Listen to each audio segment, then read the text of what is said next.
Hello, everyone. Welcome to Far From Just Words.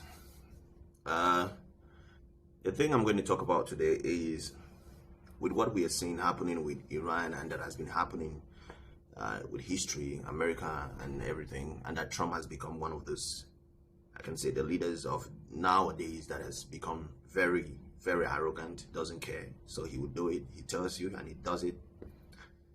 He takes any life and any place, any country that he wants. He says it on television. So the thing I'm talking about today, people like on the African continent, what are the leaders doing about this? What are the leaders doing about this?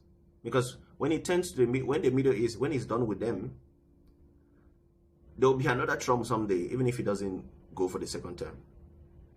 One day they're going to turn to your countries because maybe the new generation decides to cut down on those under the table contracts that you sign with them and actually try to do something for the people. Then now they will feel that they have to start bombing you the way they have been bombing the Middle East.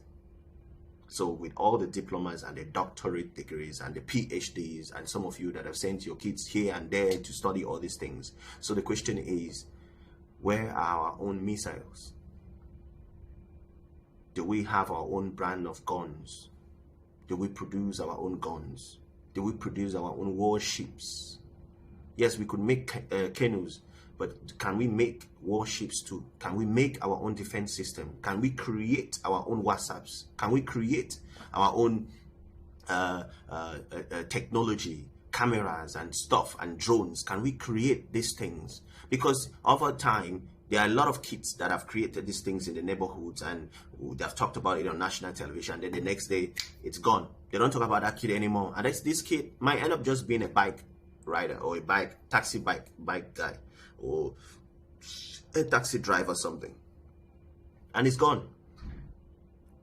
So the question is, what are we doing about the systems that are in place? That can we fix them? Can we make it better? Because when things like this happen, people like the president in Kenya will be free. Yes, because him is a two-side cutlass. Yes, he's a two-side cutlass.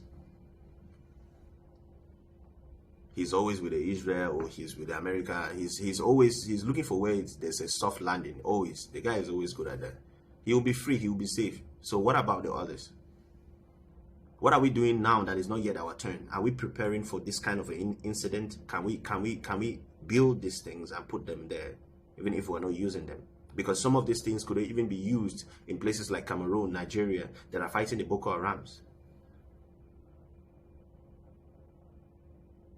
These things can be used in Mali, in Burkina Faso, that are fighting some terrorist groups. Can those things be put in place? Is there any structure somewhere that there's a research lab that is making medicines that could take care of any future disease or diseases that are affecting Africans on the continent? That professors and medical practitioners that are researching these medicines, not just in Europe, but that there are budgets given to them to research those things right there in those countries. I mean, not everything has to be you traveling to some hotel in Europe and in America, and for every conference we have to go with 40 people, 40 people and your family and your kids. What all these monies could be used for things like this?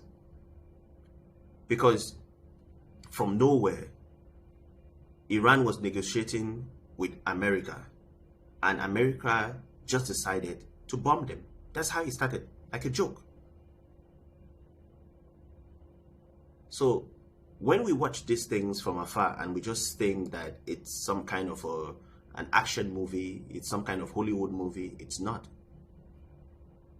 What are we doing about it now?